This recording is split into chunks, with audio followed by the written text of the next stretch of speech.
You're looking for your sound effects. Show 6, which is the one we're doing. Gotcha. So I can play basically anything, like,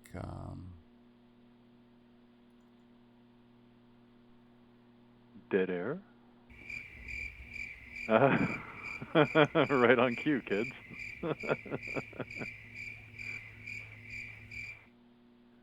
Nice.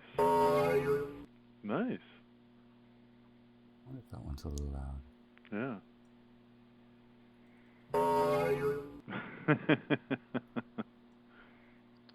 Yeah. I could play it. So That's very cool. And it's live. Oh, nice. I love that. We always have that. Yeah. We could do this. When a joke falls flat? No, that's when a joke works. Oh, when a joke works. When okay. it doesn't work. Oh, okay. There you go.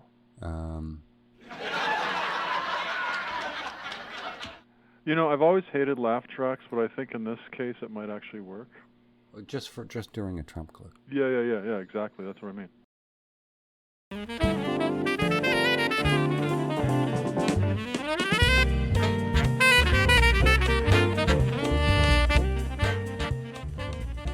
This is TMI with your host, Dave Archer.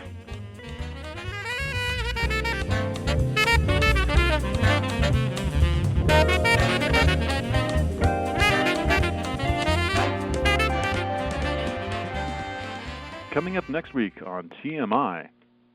Oh, is it my turn? Oh, okay. Next week on TMI, we're going to be talking about how to keep yourself going and keeping a smile on your face. Next week on TMI, how to stay spry and keep a good stiff smile on your face. Next week on TMI, you can find us on iTunes and you can rate and review us. After all the weird controversies that happened this week, on Friday, I'm sitting here minding my own business. It was Friday, right? Mm-hmm. And all of a sudden with the Steve Bannon. Around noon. Noon. I guess Trump didn't want to pick up his lunch tab. Huh. You're fired. Really? I have so no idea. Trump fired him or he quit? So from what I understand, it sounds like a combo. It was a combo platter or answer all of the above. 2 weeks ago, according to all these different news sources, Trump was just fed up with Bannon after McMaster or McKelly or, I don't know, Mickey D's, Ronald McDonald came into office and to take over as chief of staff. And Bannon had been told to quit or wanted to leave or something, and Trump wasn't going to have anything to do with it, and then it was supposed to have happened last weekend, but then all this ugliness and the Americans started ripping themselves apart in earnest happened, so Trump said, no, we're not going to fire him this weekend. So after everything that happened this week, I think Trump was, from the sounds of it, just went apoplectic and fired him Friday morning. Here's a question. Mm-hmm. With all the stuff that's going on, mm-hmm. this is the perfect cover to do something and have the spotlight be somewhat fractured. Why? Do you see what I'm getting at? Mm-hmm. Mm-hmm.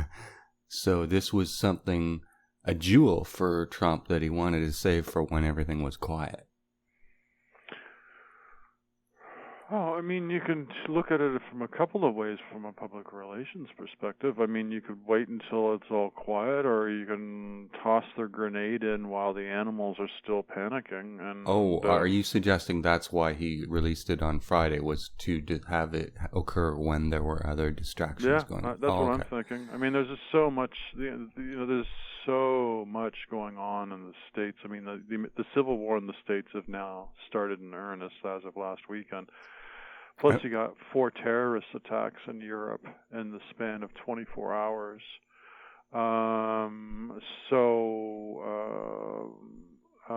Plus you got the China-India debacle. Plus you got the North Korea debacle. Plus. What's the China-India? Well, they're fighting over a border with Bhutan, with the Kingdom of Bhutan, and so they've been on each other's. Thousands of troops have been amassed along the Chinese-Indian border in the Himalayas all summer now. The war's about to break out there. Plus, you had the 3 Canadians. I say 3 because her baby was 6 months gestation, but I mean that baby could have lived if it was outside of its womb. That woman from Toronto and her husband were killed in Africa in that terrorist attack that killed 18 foreigners. So yeah, that's what I'm saying. You got 4 terrorist attacks in just 1 week around the world, plus everything else. The American Civil War 2.0 starting. So yeah, get rid of Bannon right now. So and add on the Korean thing, and then Charlottesville, plus Burkina Faso, plus Finland, plus Spain. There's 2 terrorist attacks in Spain, not including the helicopter that went down. Or that was, sorry, where was that? That was in Charlottesville. So yeah. I mean, it's been quite in the first 15 days of this month, 3,800 migrants crossed the border just south of Montreal. Just within the first 15 days, 3,800. Last month, the month of July, was 3,500. So that was the entire border month. From where to where? From New York State to Quebec. Huh. Heading into Quebec to work? No, to escape the United States.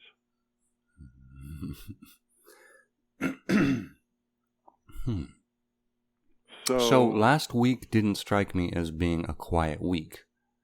The Bannon thing was scheduled to be released today because it was an appropriate week, but pending war with North Korea last week wasn't. Yeah. That wasn't enough. No. This everything. I mean, everything's coming to a head. It feels like right now. It really does. Another question I had in my mind last week was about why North Korea was picking now for a propaganda war. But I wonder, does that time with the Indian-Chinese issue, in that if there was to be some kind of American presence in Asia, it would be divided between 2 problem areas rather than one? So we would see jumping in, like, why Kim Un would pick now? Well, from a strategic point of view, I mean, you can look at it from a number of different ways. The United States has always faltered militarily when it's, it's like a weak spider web, right? They like to have its tentacles like Russia, like China, like, all these pseudo superpowers. They like to have their tentacles all over the place, like corporations. Corporations are no different from governments. So, but when they become overstretched, they start to fracture, right? It doesn't matter. It's like a spider's web. And so the United States has its, like China, like Russia, has its paws pretty much everywhere in the world. And so, you have this thing that's been unraveling with Venezuela since 2013. You have the debacle in the Middle East, which has been going on since World War I, basically. But, in the last few years, it's gone on to 5.0, whatever you want to call it, ISIS, whatever name. You have, so North Africa, the Middle East, Yemen, the Caucasus, China, India, North Korea, again, Venezuela, Central America. You have everything is unzipping around the world because of bad corporate, bad government policy. So North Korea I think what they're doing is, okay, the United States and everybody and China and everybody have overstretched themselves to the point of we don't have anything to lose. We don't have anything to lose. There's all these sanctions that are against us. We have now successfully, if the news is to be believed, have developed an intercontinental ballistic missile. We have successfully been able to develop a nuke device that can fit on top of these ICBMs, again, if the news is to be credible and believed. So this has unnerved Russia, China, which are right on the border with North Korea, as well as the South Koreans. The Americans have no choice because of past policy decisions, but to stay in South Korea and Japan and Guam to be there for their own self-interest. It's not for the interests of these countries. So as they announced on the news yesterday, they're still going to go ahead with that multinational military exercise this coming week or next week in the South China Seas and the Korean Sea. So even in spite of China and Russia saying don't do it, the Americans are going to still do it with the South Koreans and their other Asiana nations allies. So they're stretched thin. They've overstretched themselves yet again. So and I guess this is simplistic, but they've been doling out sanctions to some of these countries all over the world. Have we sanctioned enough that we, in a sense, we've kind of built a wall around ourselves? Like we've isolated ourselves. If they're not getting any part of the pie, then there's absolutely, we've kind of overplayed our bluff. There really is no reason for them to play now. Yeah. And I mean, that only applies to a couple countries. But I mean, you look at the despots that are out there, that are more like than happy. Iran and Korea, actually the countries that we Philippines, most want. Did we lay sanctions against the Philippines? Because of Duarte and his, how many extrajudicial killings has he done? This was under Duarte. Obama. Yeah, that's Okay. under Obama. So what I'm trying to say is that the very countries we need the most to be complicit have been sanctioned out of sharing any of the fruit of the. I can't think of a good analogy. No, I follow. Yeah. They're not getting a piece of the pie. It's all food analogies. But, Yeah, they're not getting a slice of the pie. All right, anymore let's bring it back to they've... Bannon. So let's put Bannon back into perspective. So Bannon's the guy who was lobbying governments. The one they've got the most evidence on is the Turkish government. I got the right guy here. Yeah, Erdogan. Yeah. So because this all gets so clouded with such fluff. This is why the TMI. But so Trump's desire to get rid of Bannon because he is about to be indicted, or there's grand juries assembled to look at his. He's this whole. So is there? I wonder if this has been sort of muddied by spin. Just the point.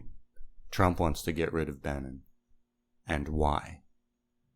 And to us, it's because he's a person who can't fill out disclosure forms on lobbying. But, why is he a hot potato for Trump? Because he's going to be the fall guy when all this Russian stuff hits the fan? Really? He's being teed up. Kind of looks like he is being sent away to be the fall guy. It's either that or he's... If I know I'm going to fire you, yeah. What kind of employee are you for the next couple weeks? I'm going to be rebellious. You should have a security guard and a security thing on my computer because I'm going to do whatever I have to do to... How this question got complicated by the media is this idea that there's some kind of personal tension between the two, but that's just spin. There's a reason why Trump wants to get rid of him. Well, And it's because he's taking going to... is taking the attention away from Trump. By getting rid of him, he cleanses himself of part of the scandal. Yeah, but I mean, I heard on the radio last night that despite the fact that Bannon has now exited the White House, that they're going to be on the phone quite a bit, and he's going to value Bannon's insights because of who he is and with whom he's connected to. So the lightning rod has now been moved away, and the infighting has been put to rest, and scabies and the mooch and all these other stupid sounding names, these ridiculous individuals, have now been purged from the Black House, and you now have your established elites from Washington that should have been swept out into the sea when they cleansed the swamp are now firmly in control of the White House, except for Kushner and Trump's daughter and Trump. Other than that, the Washington elites have now kicked out the muckruckers, and for the lack of a better description, and they've now firmly established themselves in the West Bloc. So Trump has totally failed to set out what he was going to do, according to people who are the so-called patriots on the or on the right or alt-right or whatever the hell they want to call themselves. So at one point this week, the news media itself sounded surprised. It was tweeting that Trump was condemning Charlottesville. And that his condemnation in that moment of the Charlottesville debacle was news itself. And I thought, it's all turning around. He is going to act presidential after all. Hours later, he clarifies. The next day, he came out on the matter of the Nazi demonstration. You can hear the shovels in the ground. He's just digging his grave deeper and deeper and deeper. I think it's the first manual labor that Trump has ever done in his life. He's digging his grave deeper. It was incredible.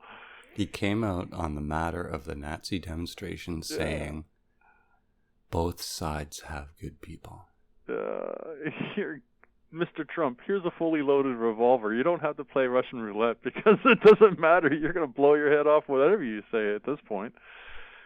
There is no empty chamber in the clip, or however that saying goes.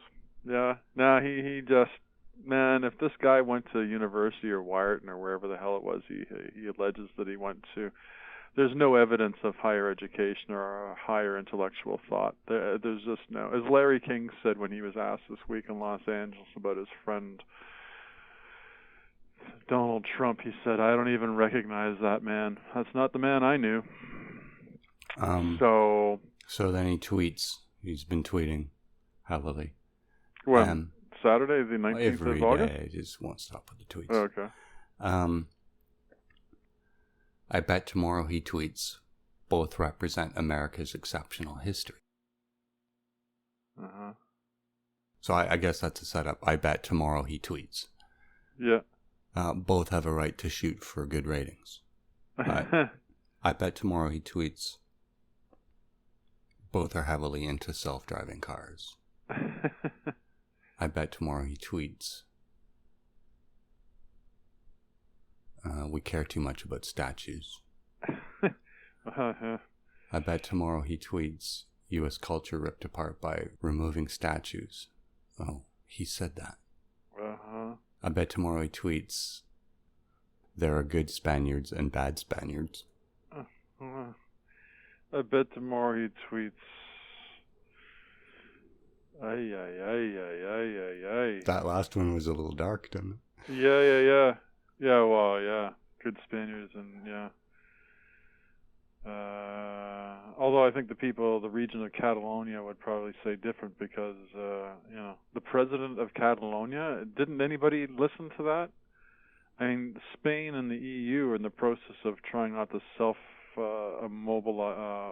disintegrate themselves. And Spain has like, what, 3 or 4 different regions that want to break away and become their own country again. And the Barcelona region, or the Catalonia region, is one of them. They're fiercely independent and want to break away. They're just like Quebec. And when they were doing, dependent on the organization, or whether it be Reuters or AP or CBC or ABC, it depended on which agency was presenting the news, and it was either the president of Catalonia, or it was the mayor of Barcelona, or it was the representative of the Catalonia region. And they never mentioned, I think with the exception of one news outfit, they never mentioned Spain. It was Catalonia. So I found that interesting, their reporting. So I don't know if there's anything in that, but yeah. And then his Pershing dipping the 50. Oh, the bullets into the blood. Oh God. Yeah, I heard that. And then there was peace for 25 years. Yeah, and even Republicans were coming out saying now he's not competent. Oh yeah, yeah. That zipping feeling, that zzz, that's America 2.0, Civil War.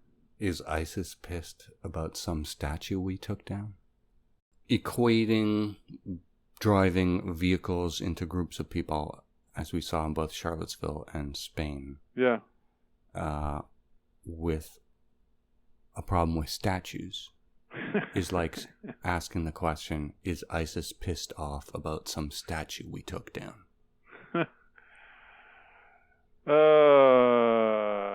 Yeah, it's particularly a dangerous area, comedy or whatever commentary to get into, eh?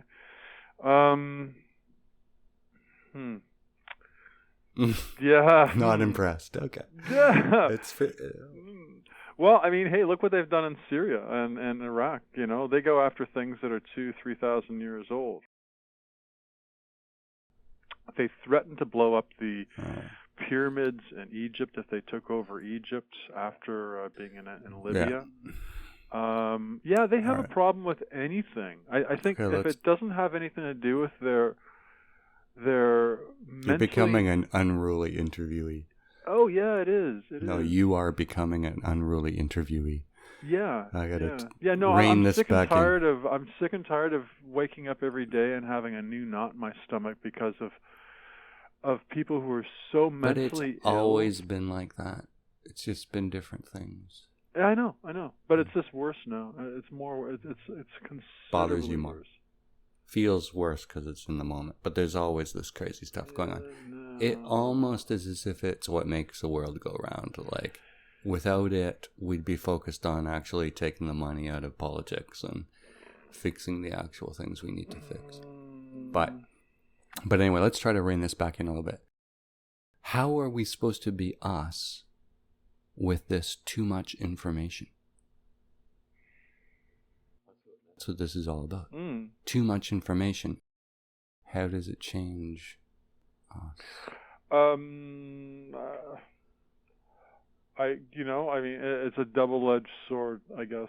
What does it leave for us to? How are we supposed to be us? That's what I'm trying to answer. I think that you have to have the ability just to stand back and just put things into perspective, you know. 200 years ago we didn't have human rights. 200 years ago we didn't have the Red Cross. 200 years ago we didn't have a lot of things, right? So it's only within the last 200 years, Industrial Revolution, fraternité, égalité, blah, blah, blah, French Revolution, Russian Revolution, all this stuff, rights of prisoners of war instead of being executed on the spot in the battlefield. So all these things are within the last 200 years. Socialism, Marx, capitalism, all this crap. So all the isms. So prior to that, it was like Game of Thrones, right? It's interesting. In a sense, minus the dragons. Todd Glass, his He's been talking about this in his act, in his podcast, and on the show, and in a special episode he released last week on an issue. It was interesting. It got into millennials and the phone thing, and how all us old people are criticizing the millennials for always being on their phone. And it was really interesting to hear him go spell out some of the other ways to look at it. It was interesting. Well, and here you are, keeping a distance from the overconnectivity, and then we really are experiencing a social change in how the technology is influencing our moment-to-moment lives. You know, I like to believe that I've fully embraced computer technology and everything, but there's a point. This phase of that is pretty profound, though. I mean, it is. No, and there's a certain disconnect that I feel that I'm not really comfortable with. But by that same token, I'm not going to blame millennials for embracing a technology, or children that are growing up in the last 5-10 years. You know, I mean, this is a grand social experiment right now, and we were the ones that foisted it upon the younger generation. We shouldn't be surprised at the way they're adapting to it. I mean, it's our generation that's doing this to them, right? And so it's interesting that our generation, or some people in our generation, are now criticizing the kids for embracing it the way they have. That's kind of like, you know, our great-grandparents criticizing our grandparents or our parents for embracing Elvis Presley. You know, 40 years, I mean, he's been dead for 40 years, but, you know, what's the big thing about Elvis Presley? Oh, we got to film him above his hips because he's dancing and having a good time. Jesus Christ. Really? You know? So, I mean... Well, just to be clear, Todd Glass he was a defender of...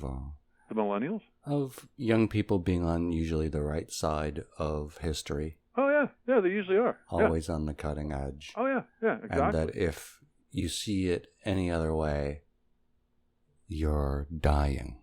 Oh, for sure. Exactly. You're getting old. Yeah. And it's the same thing people have said for thousands of years about the young. Yeah. And that the crest of future change is always with the young people. Yeah. So that's why I'm saying I'm not going to be criticizing young kids for embracing this. I'm not going to be pointing any fingers, because we probably would have done the same thing when we were that age. Well, I liked how you said that it was us that's thrusting it on them, actually. That's not been pointed out. Yeah, well, we are, so...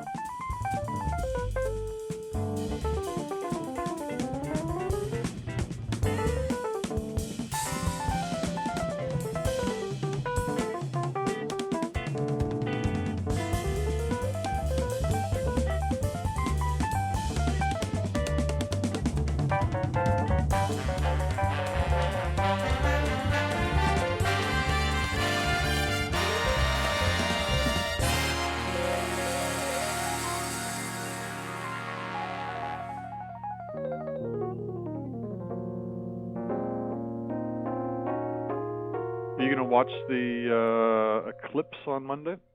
Thank you for pointing out when it was. I'd lost track of when it was. That's good. So, say it again. Are you going to be watching the eclipse on Monday? Not with my bare eyeballs, I'm not. Well, we hope not. 9 out of 10 optometrists, with the exception of Dr. Hibbert from The Simpsons, would say looking at the sun without proper eyewear would be bad for your health. Nice. Dr. Hibbert will give you a 20% off after you've looked at the discount. Hi there, everybody. How dark will it get in our region, do you know? I think here they only said 20%. But if you're at a place like St. Louis, Missouri, or just south of St. Louis, it'd be 100%. Trump's business panel left him this week. Yeah, I heard the squeak of the rats leaving the sinking ship. It took them 60 days or something? Yeah. No, actually, no. From after they started leaving him Yeah, but how long have they been all friendly with him? Oh, well, yeah, that's what? No, what are we? The pussy We grabbing are wasn't enough for them. 7 months into his presidency, almost. So he had the panel up and running by end of February, beginning of March. Yeah, about 60 days, I guess, maybe, more or less. So it's President Mike Pence. You heard it here first, kids. Let me ask you this. What's going to happen next week? Oh that God. would be useful. What would happen next week? Yeah. For episode 6, I predict, for those of you... It's actually episode 7. For those kids out there that are not familiar with Johnny Carson was a night show talk show host back in the late 60s, early 70s. And he had this character called the Amazing Something or Other. He had this thing on his head, and he would try to predict the future. So I'm going to channel that Johnny Carson character right now. Imagine, if you will, I have this weird-looking hat on. Yeah, well, what you're supposed to do is tell the punchline and then read the premise. Oh, well, That's how that works. Learning there, the man. Amazing... We should know. Well, okay. It's very so, Googleable. The Amazing it's a famous Kreskin, bit. whatever his name is. It wasn't Kreskin. He's a famous... Yeah. This is slander. It's outright slander. I have my hand up to my face going... Whatever happened to the Amazing Kreskin? I think he's probably in geriatric care getting beat up by a PSW right now. Who knows? Long-term care in Ontario. Yeah, there you go. Okay, man, I can't use any of that. No, I know. It's all slander. I know. And it's mean-spirited is all. No, it's mean-spirited against the PSWs that are out there hurting the poor people. You didn't like Kreskin? He did amazing crowd work. You remember? I know. He was great. He looked like Nimoy, and he kind of walked through the crowd. Yeah, no, he was good. And he did some pretty weird stuff. He was pretty cool. Yeah, no, I wasn't being mean-spirited towards Kreskin. I was being mean-spirited towards the PSWs that hurt people that are vulnerable. And, no. I have no use for people like that. What like is a racists. PSW? Anyways, we're editing it out. You can't say that. That's stealing a bit from a guy who's been on the show. Todd Glass. Well, you're the one that did it before, like 20 minutes ago, none right? of that'll be in. I can't use any of that. Any time I've sung that song, which I can't sing now, that's me stealing Todd Glass's bit. Okay, so what I heard 20 minutes ago... Say edit it out fast. Do it. This is what it must be like working in the Trump White House. Ted the rules said, are moved all the time, so you never really know where you're standing. Ted said edit it out. Fred, our editor, edited it out. Say that fast. Fred, our editor, edited it out. Do it. Fred, our editor, edited it out. Say it fast. You said it for me, so I don't need to say it. There you go. Fantastic. So, what do I think is going to happen next week? Yeah. Easier question. Well, we will see some various, what's going to happen next week? You'll see over the horizon mushroom clouds coming south of the city. Ooh, what's south of Toronto? Oh, the United States. Oh, mushroom clouds? Oh. I don't know. It's the United States is going to just totally self-destruct. Mueller's been quiet last week. What if they found a bunch of stuff in the raid of Manafort's house? I wouldn't be surprised. That solidified that Bannon is going to be the fall guy. And this is why... And also, what if next week we're going to learn a little more about that? And that's why Bannon needed to go today. Well, I heard last night, am I allowed to plug another show? Sure. I heard on Coast to Coast AM. Try to have them be credible shows. Well, I heard that they were saying that he's going back to Breitbart. Okay, but this is a little bit InfoWars, isn't it? No, well, no. I mean, I don't think so. I mean, what I mean, I'm a the one fan thing I of learned Art about Bell. journalism a long time ago is that you need to get your sources from as Mhm. many different places as Okay. possible, from the right and the left, and then you have to make your own decision with all that information. You just don't take it from the right. You just don't take it from the left media. You take it from all sources, and then hopefully, with the education and intelligence that God has given us, if you believe in God. I'm going to feed my cat. You keep going. See, yeah. Well, we'll see. The recorder stays on. I'm feeding my cat. You do. You finish So it up. I'm playing to the audience right now. Yeah. This is your airtime. Okay. This is your segment. There's no fancy music right now. Oh my. Maybe there Cue will the be. cat. Okay, there we go.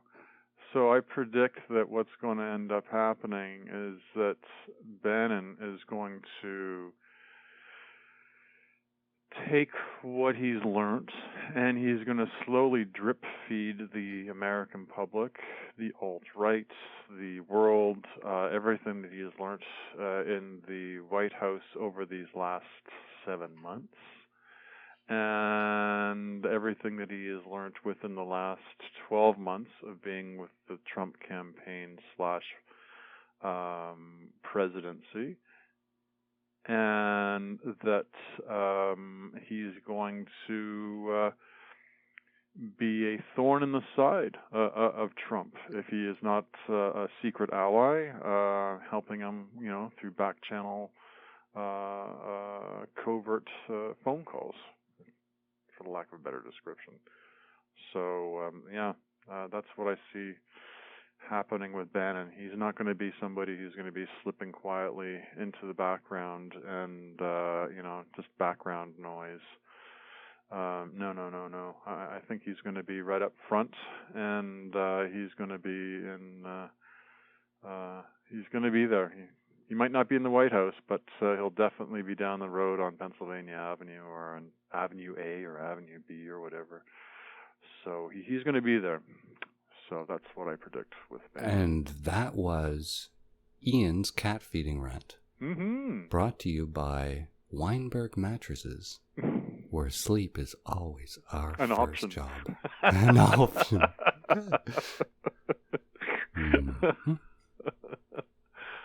Oh, yeah, there you go. So you can guffaw on, as you're editing all this stuff together overnight.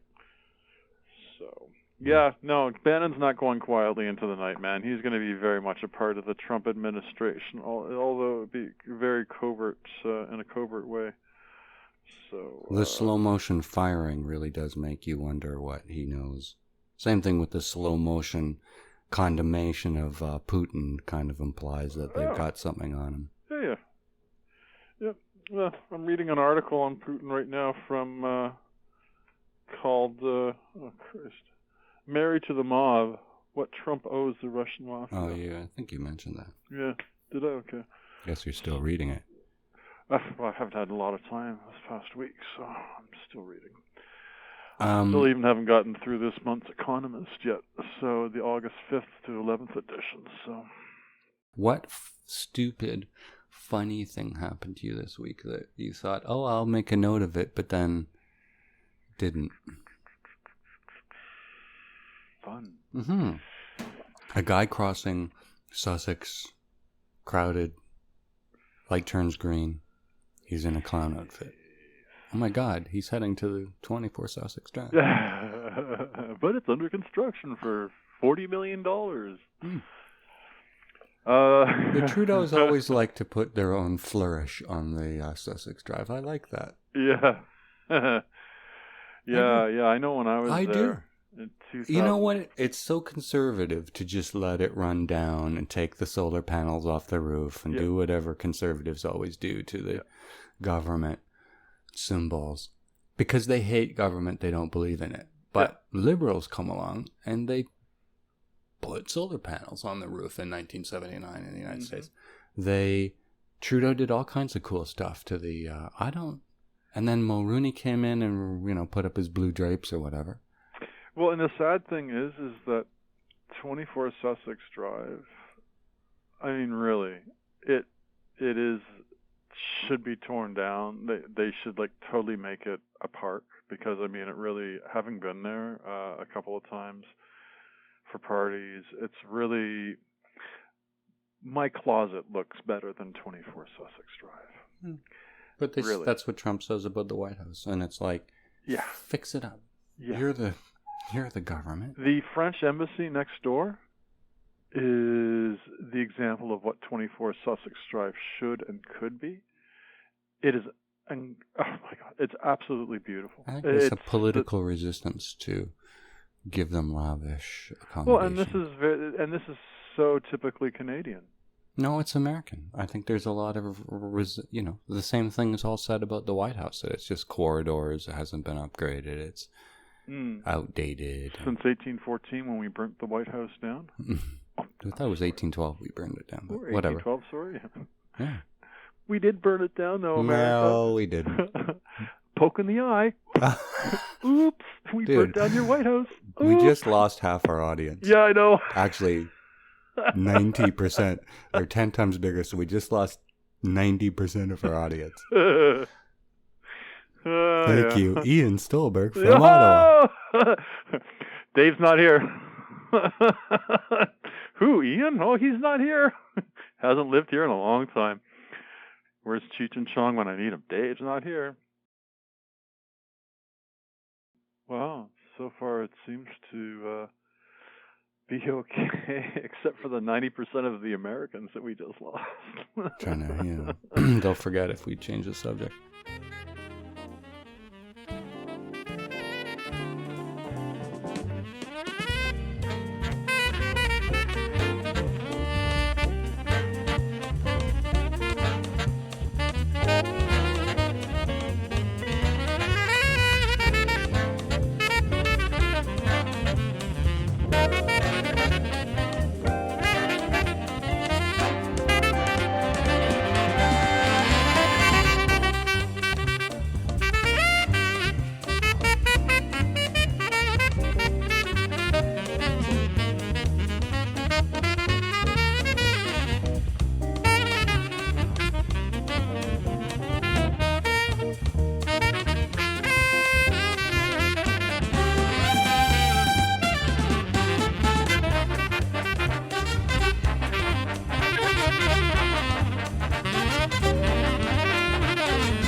Rate and review us on iTunes.